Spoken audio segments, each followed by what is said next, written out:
अस्सलाम वालेकुम dear viewers. तो कैसे हैं आप सब? उम्मीद है खैरियत से होंगे। आज हम एसएमसी स्टार्ट करने लगे हैं। उसको समझने से पहले हमें बेसिक्स मार्केट स्ट्रक्चर को समझने की बहुत ज़रूरत है।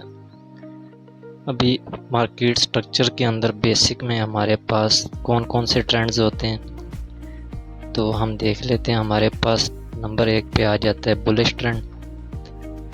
उसके बाद हमारे पास होता है जी बेरिश ट्रेंड, और तीसरे नंबर पे हमारे पास आ जाता है कंसोलिडेशन या रेंज। तो अभी हम इसको देख लेते हैं कि बुलिश ट्रेंड किस तरह होता है, जिसमें मार्केट अपने हाई बना के अपने हायर हाइज को ब्रेक करती हुई ऊपर की तरफ जा रही होती है। तो इसे हम क्या कहते हैं? Bullish trend. अभी हम इसको जो है नीचे मेंशन कर देते हैं कि बुलिश ट्रेंड। इसके अंदर मार्केट अपने हायर हाई को ब्रेक करती हुई जा रही है, लेकिन कहीं पे भी आपका लोअर हाई ब्रेक होता हुआ नज़र नहीं आ रहा। अब इसी की ऑपोजिट है हमारे पास बेरिश ट्रेंड, जिसमें मार्केट लोअर लोज को ब्रेक करती हुई नीचे की तरफ आ रही है। तो ये हमारे पास क्या होता है जी? ये हमारे पास बेरिश ट्रेंड होता है, जिसमें मार्केट अपने लोअर हाइज को ब्रेक नहीं कर रही, लेकिन लोअर लो को ब्रेक करती हुई नीचे की तरफ आ रही है। तो ये हमारा बेरिश ट्रेंड आ गया। तीसरा ट्रेंड होता है हमारे पास कंसोलिडेशन या रेंज, जिसमें मार्केट ना हाइज को ब्रेक कर रही होती है ना लोज को ब्रेक कर रही होती है, एक ही जगह पे कंसोलिडेट या रेंज कर रही होती है। तो ये हमारे पास होता है कंसोलिडेशन या रेंज। तो इसे भी हम नीचे मेंशन कर देते हैं। अभी ये ट्रेंड्स तो हमें समझ में आ गए। एक बार फिर से देख लेते हैं कि बुलिश ट्रेंड कैसे होता है। तो इसके अंदर हमारे पास जहाँ पे हायर हाई है, मार्केट हायर हाई को ब्रेक करते हुए ऊपर की तरफ जा रही है, लेकिन कहीं पे भी हायर लो ब्रेक होता हुआ नज़र नहीं आ रहा। हम इनको साथ मेंशन कर लेते हैं कि ये हमारे पास हायर लो है। उससे पहले हमारे पास मार्केट में हायर लो था ये वाला, और इससे पीछे हमारे पास हायर लो है ये वाला। हम इस ऊपर वाले के नीचे भी लिख लें हायर लो।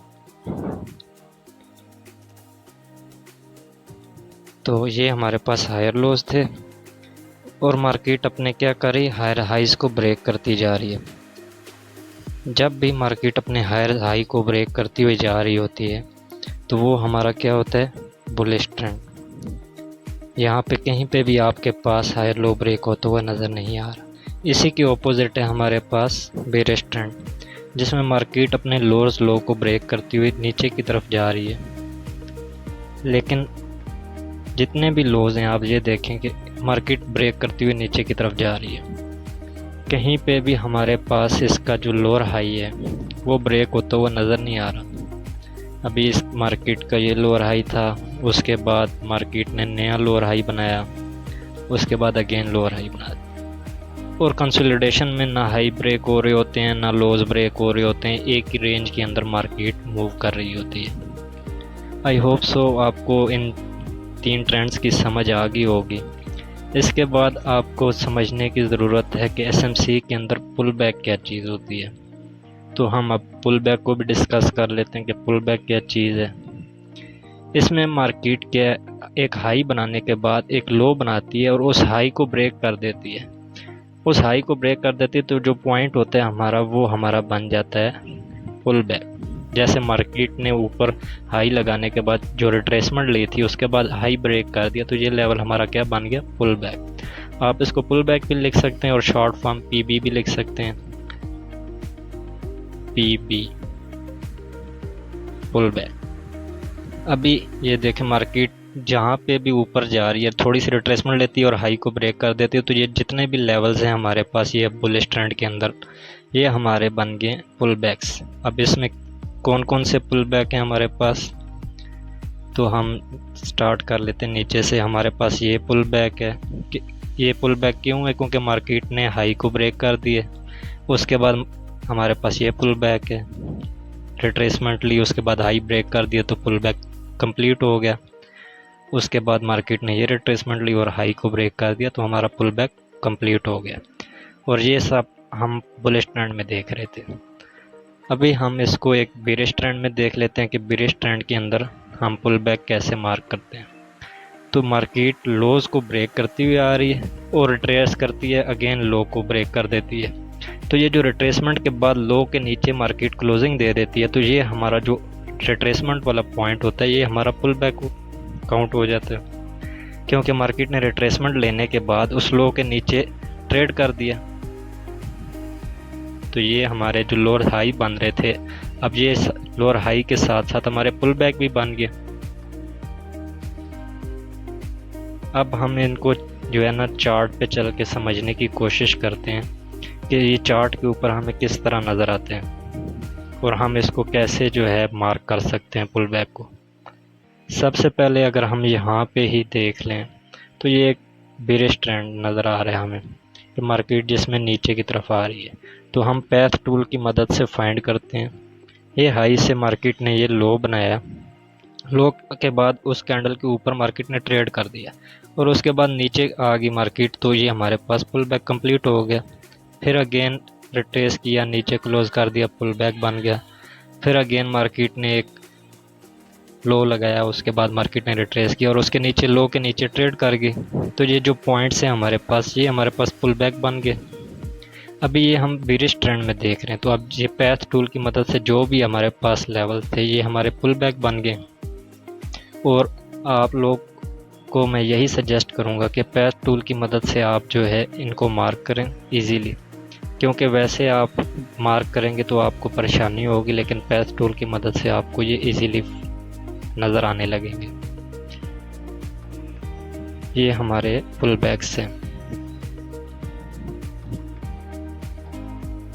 अभी हम इसको बेरिश ट्रेंड में तो हमने देख लिया कि अपने रिट्रेसमेंट लेती है और लो के नीचे ट्रेड कर जाती है, तो हमारे पास पुल बैक कंप्लीट हो जाता है। अब हम चल के बुलिश ट्रेंड की थोड़ी एग्जांपल देख लेते हैं कि बुलिश ट्रेंड के अंदर हमारे पास जो पुल बैक्स हैं वो कैसे बनते हैं।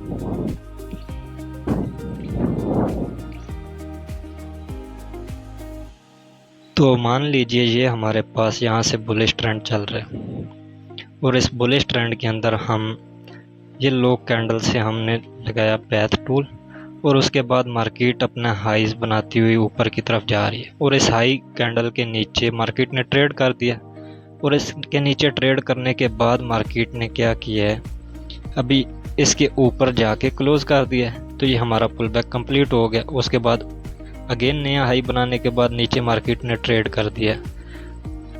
अभी आपका ये पुल बैक इनिशिएट हुआ है, लेकिन कंप्लीट कब होगा, जब ये ऊपर क्लोजिंग आ जाएगी। उसके बाद आपका ये जो है पुल बैक कंप्लीट हो गया।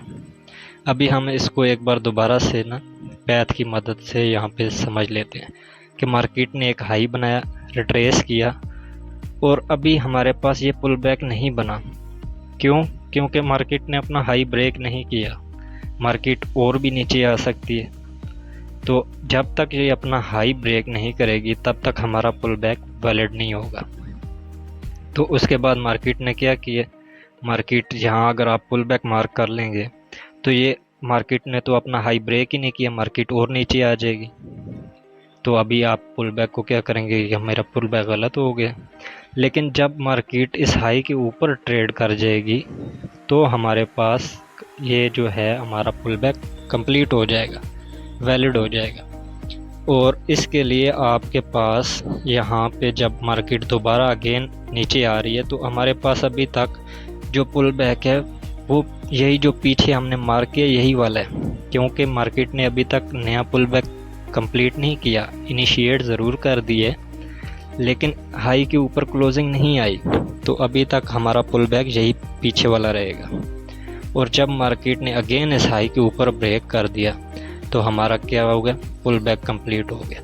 और इस हाई के ऊपर आपके पास कैंडल की बॉडी क्लोज होनी चाहिए, विक नहीं होनी चाहिए। तो उसके बाद आपका ये जो पॉइंट होगा ये आपका पुल बैक कंप्लीट हो जाएगा, वैलिड हो जाएगा। अभी अगेन हम चार्ट पे चल के इसको देख लेते हैं।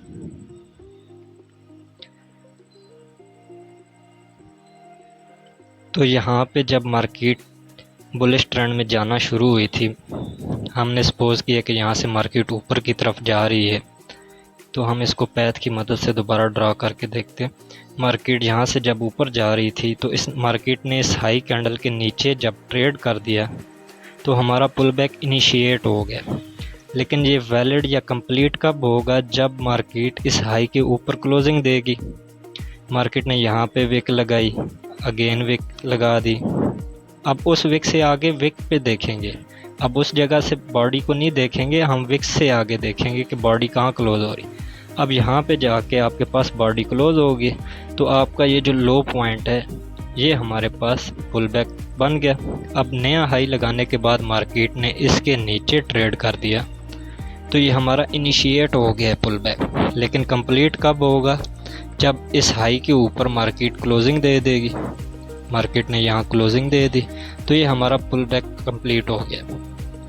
अब इसके बाद हम इसको मार्क कर लेंगे, पुल बैक आ गया हमारे पास जी। वो बुलिश ट्रेंड में अगेन देख लेते हैं कि लेट्स सपोज यहाँ से मार्केट ऊपर जाना शुरू हुई, मार्केट ने हाई बनाया। हाई बनाने के बाद मार्केट ने हाई कैंडल के नीचे ट्रेड कर दिया।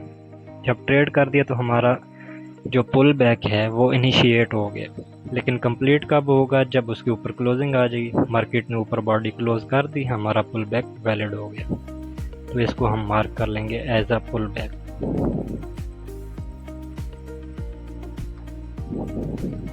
इसके बाद मार्केट ने क्या किया? मार्केट ने अगेन नया हाई बना दिया और उसके नीचे मार्केट ने ट्रेड कर दिया। अब मार्केट जब नीचे ट्रेड कर गई है तो हमारा पुल बैक इनिशिएट हो गया। लेकिन आपके पास पुल बैक बना नहीं है, अभी बनेगा कब? जब इसके ऊपर मार्केट ट्रेड कर जाएगी हाई के ऊपर। तो अब ये हमारा पुल बैक वैलिड हो गया। अब हम इसको मार्क कर लेंगे पुल बैक एज पीबी। उसके बाद मार्केट ने नया हाई बनाने के बाद इस हाई के नीचे जब ट्रेड कर दिया तो आपका जो है पुल बैक वो इनिशिएट हो गया। लेकिन इससे पहले जो आपके पास पुल बैक है वो आपका वैलिड है। ये अभी पुल बैक वैलिड कब होगा? जब इसके ऊपर क्लोजिंग आ जाएगी। अब यहाँ पे जब क्लोजिंग आ गई तो आपका ये जो पॉइंट है ये पुल बैक मार्क हो जाएगा, पीबी पुल बैक।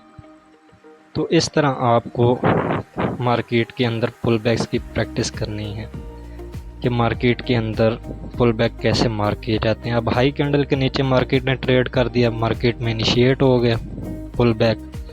उसके बाद मार्केट ने उस हाई के ऊपर जाके क्लोजिंग दे दी।